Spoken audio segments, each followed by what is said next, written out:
Wake that up. LA's #1 hip-hop morning show is Nick Cannon Mornings on Power 106. It is time for Cannon's Conversation right here on Nick Cannon Radio, doing another quarantine check-in with my brother, checking in on him. Ace Hood, what's good? Yeah, we in the building, man. You know, life is love. Everything is good. There it is. Like I say, man, as long as I can maintain, I can't complain. Yes, sir. Yes, sir. So you got a new project, man. Well, first you hit us with the 3-track EP, the Self-Preservation, right? Yes, sir. And Yes, then sir. and then you went ahead with the Mr. Hood on him. Yeah. Tell me Yeah. about it. Well, man, Mr. Hood is the evolution of me, you know. And Mr. Hood is kind of like exactly where I am, you know, in terms of where growing and just doing personal work and just kind of finding myself as an artist, as a person type of thing. So I feel like I've developed into this being that's just much more wise and much more smarter, and just stronger, you know what I'm saying? Much more confident, that type of feel. So it's really me just finding myself. So the Mr. Hood title was me, almost like my graduation in a sense. Man, I love it. I love it so much. And, we was just chopping it up with the family, the kids in the building. And you just recently tied the knots. Man, we got to chop it up about that.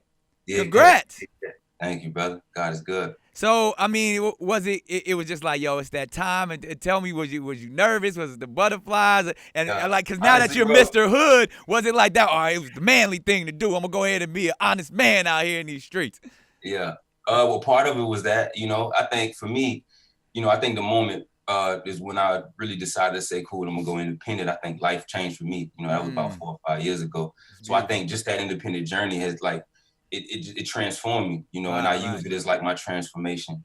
So that was one of the things that I always wanted, man, to be married to somebody, a woman or somebody who support me, man, and just we can create a partnership, and we can do life together. So, fortunately, man, it happened much sooner than a little bit sooner than I wouldn't say a little bit sooner, because I would say like, I've always planned out my life and I wanted to have children early so I can run around with them and I just feel like, having a strong woman by your side, man, that's just as powerful as you are doing her own thing. It's nothing like it. Yeah, it's a beautiful like thing, man. And salute to you for doing that and stepping out there. I always say, man, marriages are honored by God. That's why they should be exalted, because everybody can't do it. And when you jump in there and you make it happen and you find the one, that's true success right there, my brother. So keep that going. And now that you got the family together, I mean, I know this 2020 year has been crazy. How y'all holding it down for the quarantine, man? Everybody good? You obviously, I just saw the kids, they were smiling and laughing, so it seems like everybody in good spirits.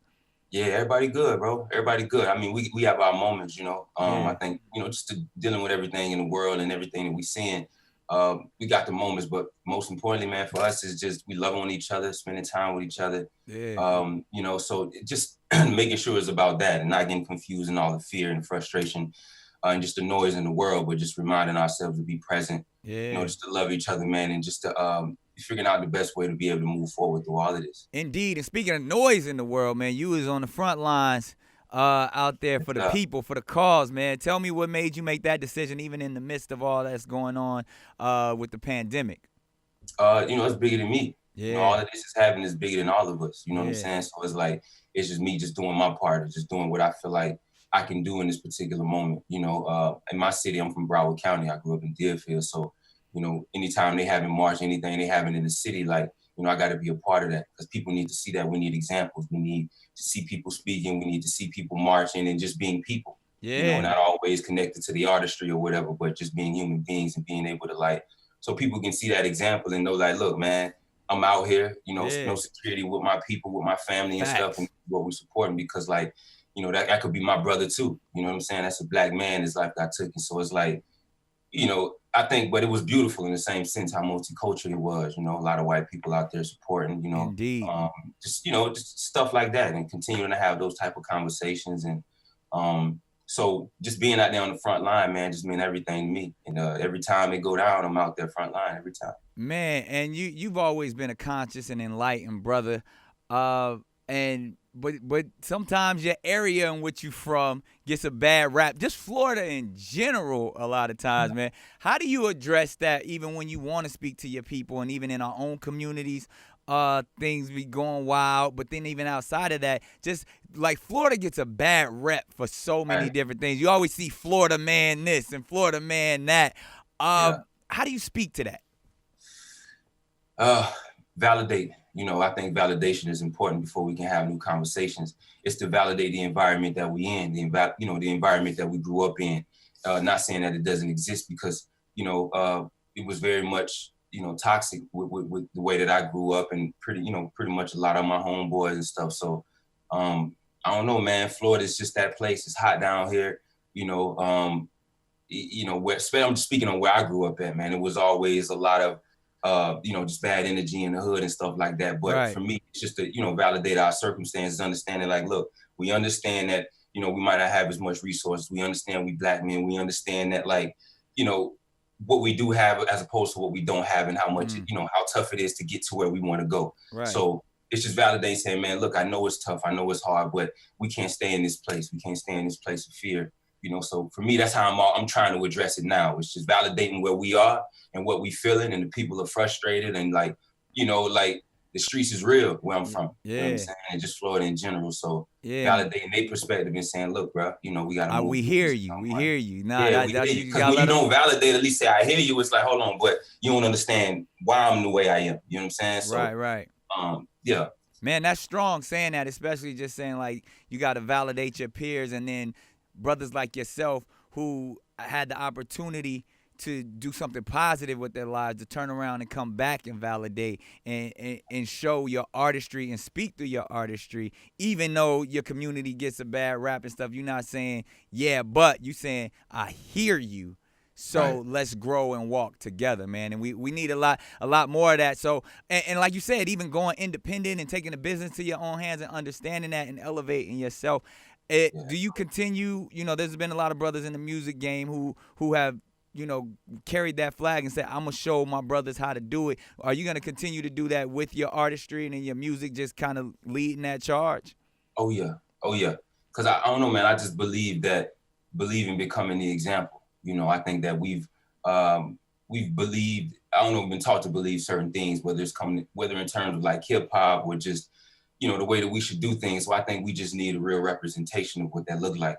So for me, I would always continue to speak that life into my music, because I think for me, in order for me to speak my circumstances, other people going to go through that same thing. Other people is dealing with what I'm dealing with and trying to push themselves forward. So mainly, bro, I do all of this all for legacy. It's just how I want to be remembered when it's all like, that's really what it's all about for me. So it's like, it's just, that's why I say it's much bigger than who I am, because when I leave this earth, man, I want to leave it a much better place than I found it. So I wholeheartedly believe in that. And I want my kids to tell, impactful stories on me and my family, and those, who's still here remaining. If I happen to carry on, I want that legacy to keep living. Man, what a great transition you offering up, brother, because that's exactly what we are here to talk about. I don't know if you know this or not, but I'm currently studying to get my master's in neuropsychology, so I'll be getting into people's minds. So, appreciate you. So now, really, man, you're a mastermind in what you do. So I want to give you your flowers right now, but I want you to drop some gems on us. So we got some rapid fire questions for you. Some are philosophical, some are psychological. They all fun.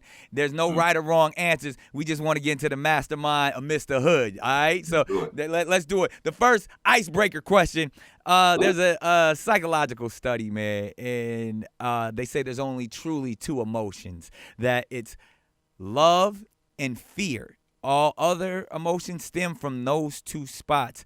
And we got to understand, like Nico Machiavelli says, sometimes it is safer to be feared than love. So how does Ace Hood's mind work? Are you operating within love or fear? Love. I operate in love. Yeah.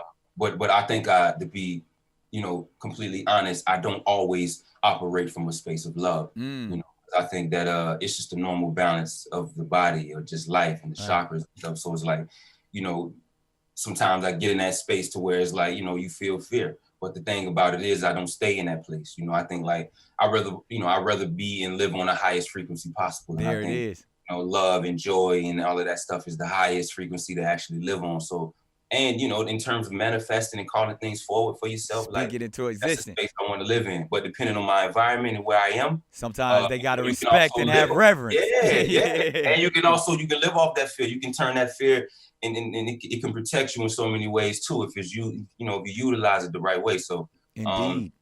I function more off of love based though. All right. So speaking of love, we go right to it. Give me something that you loved that didn't show you love back. Something, someone, anything where I was trying to love it and it ain't love me back. Whether it's a food, a person, like what's something that you showed love to and they ain't show you love back?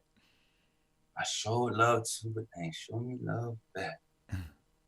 Ooh, that's a good question. If I gotta be, I can't even say that though, because I don't want to just. But it's a tricky one. It makes you think. It's a tricky one, bro. But I think that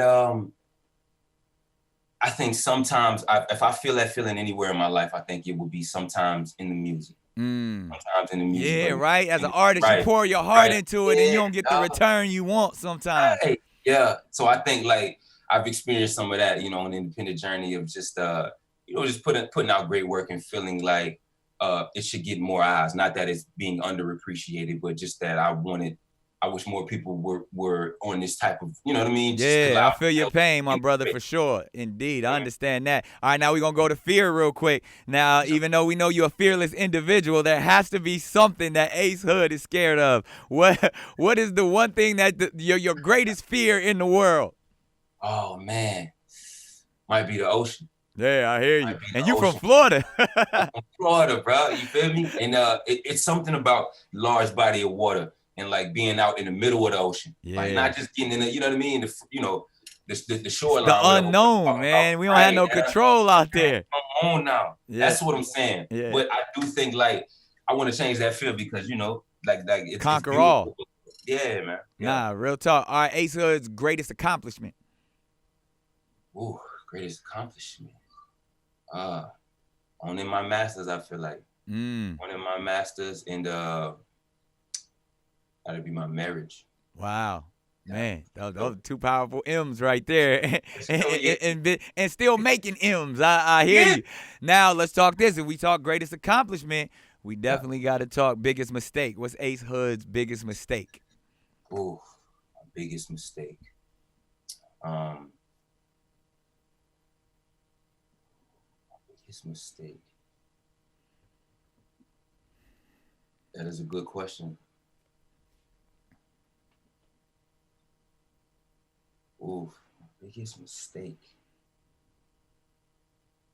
I don't know, man. I guess I look at everything as lessons, so I'm like a mistake. Or even, we could call them a lesson. Like if you could just say something that you be like, damn, I went right when I should have went left.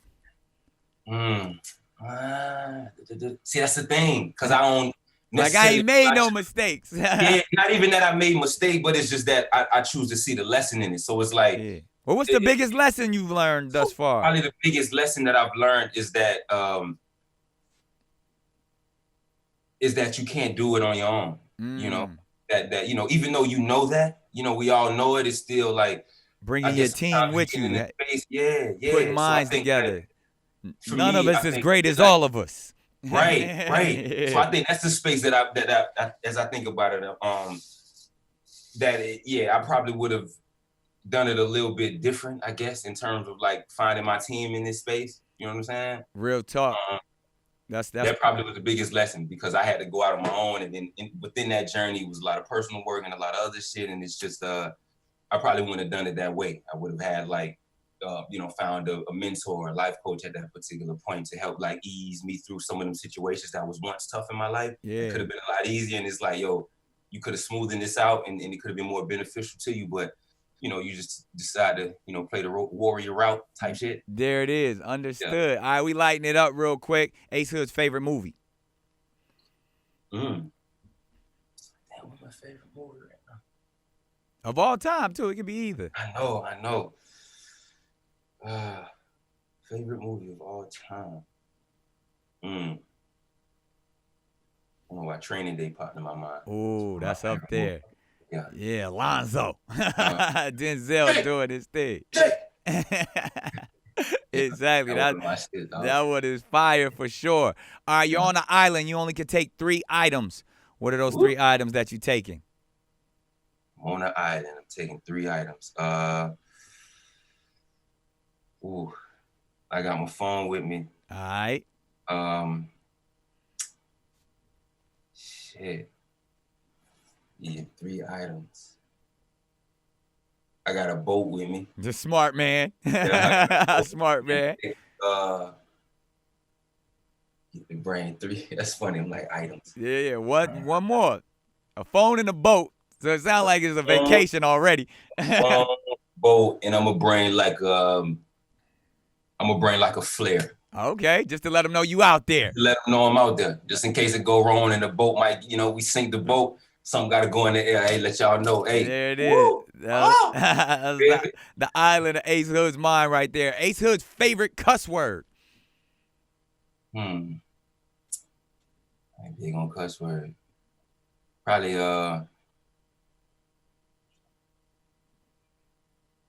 fuck. Fuck, man. Like, that it'll come out when it's like, fuck wrong with you, man. Like, I'm trying, like that type of music. You can use it in so many different ways. So many ways. So many. Absolutely. All right, man. If you could have dinner with anyone from history, present, past, or living or dead, who would that person be? Maya Angelou. Ooh. Wow. Yeah, that's a powerful one, man. I love all her poetry, her books. I just finished reading one of her books. Her 3rd book, I believe, was a powerful one where it talks about her journey when she went from California to New York and stuff and started being an activist. So, that's the queen right there. That's a big one.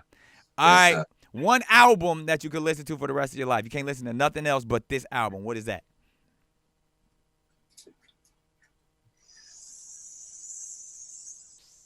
Ooh, Victory Lap. Okay. Yo, Nip, the king right there. It has definitely become a classic. People gotta respect it and understand it. So many teachings in that, man. So many lessons he provided. I feel like, so much game he gave off on that project. Indeed. Rest in power to the king right there, Nipsey Hussle. Now we gotta talk this since we talking hip hop. We gotta go here. What is the greatest bar that Ace Hood has ever spit? What's your best bar? What's the one you hold pride to? Because you got a lot of them. What's the one you proud of the most? Probably something in my most recent record on the Mr. Hood project, We Ball. The lyric is visions of my past, I send it light and love. Frequency was low, I had to rise above. Searching deep inside, I think I found the plug. Take me as I am and not for who I was. Yeah, that's like one of my favorite lyrics right there for me. Elevation right there. I love that. Can't wait for the world to know that is truly a classic. Now, speaking of classics, we got to go here. Ace Hood's top 5. Now, who you got? Dead or alive? Dead or alive. All right. Man, that's good, man. And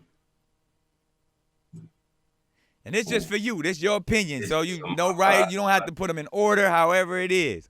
Yeah, I'm gonna go with Wayne on that list. I'm gonna throw Kendrick on that list. Ooh, Wayne, Kendrick. Throw Eminem on that list. Ooh, ain't nobody mad at that. You feel me? Wayne, Kendrick, Eminem, all spitters. Kendrick, Eminem, all storytellers too. When you think about it too, yeah, they got substance. Yes, sir. What's I throwing that? I will put Pac on that list. Got to. One more. You got Wayne, Kendrick, Pac. Yeah, we in hip hop, right? Yep. I will go. Or I mean, you could however you want to do. This is your top 5. Yeah, shit. I will put Bob Marley on that too. There, wow, that's an amazing. Yeah. Hey, one thing about that, it's all substance. Right. All substance right there, super strong. Now we got to ask this: Ace Hood's guilty pleasure. Ooh, sweets, bro. Really? Sweet. Oh yeah, man. Motherfucker Oreo cookies.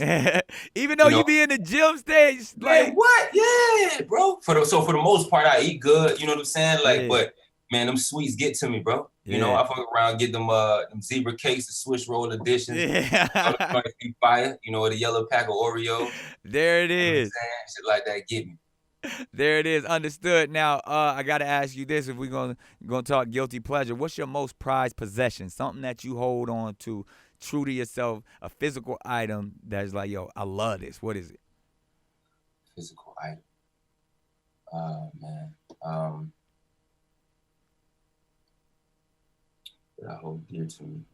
Physical item.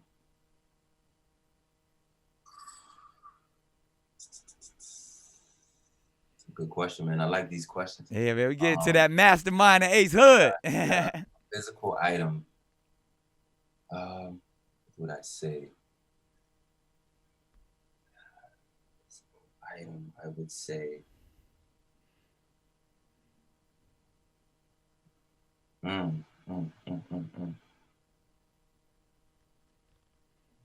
me just say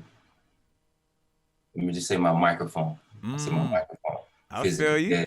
A symbolic physical item. Yeah, it gotta come with me everywhere. You know, that's my vocal. That's my, you know. Yeah, that's where that helps you provide for your tribe. I love it. Yeah, all right, we go here. We gotta say, what's the worst piece of advice you've ever received? I mean, you've been in the industry a long time. You a grown man, came from the block, doing it on your own now, super wise. But you had to hear some dumb shit coming up. What's the worst piece of advice someone's ever given you? The worst piece of advice. Shit.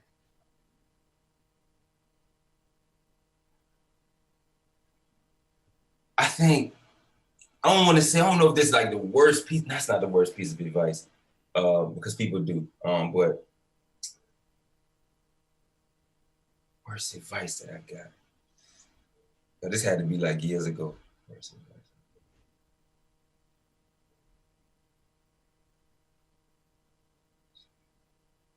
I like how you put so much thought into these. I know, bro. I'm intentional, dog. Like, you know, I wish I could spit out an answer fast for you. You don't have to. That's what we getting in your mind. I'm saying it's really working. Yeah, I'm like, the worst advice somebody's ever given me. I think the worst advice somebody's ever given me was basically they were telling me to fake it till I make it in some sense. Like, you know, basically purchase shit that I know I can't afford at the particular moment, all for the look. Yeah. Do things that I know for the clout. Right, for the clout. Do shit that ain't necessarily in my character, but it's just what my peers might be doing, other people might be doing. So. And you rose above it, man. We appreciate it. Yeah. So we got to go here. What's the best piece of advice you've ever received? Ooh, best piece of advice that I've ever received.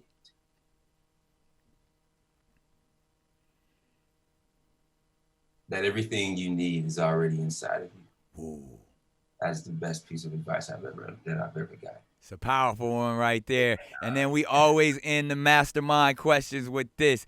You were talking legacy earlier, and truly you have built your own legacy, gone and blazed your own path on your own journey. So when it's all said and done, what's going to be the one word that describes Ace Hood?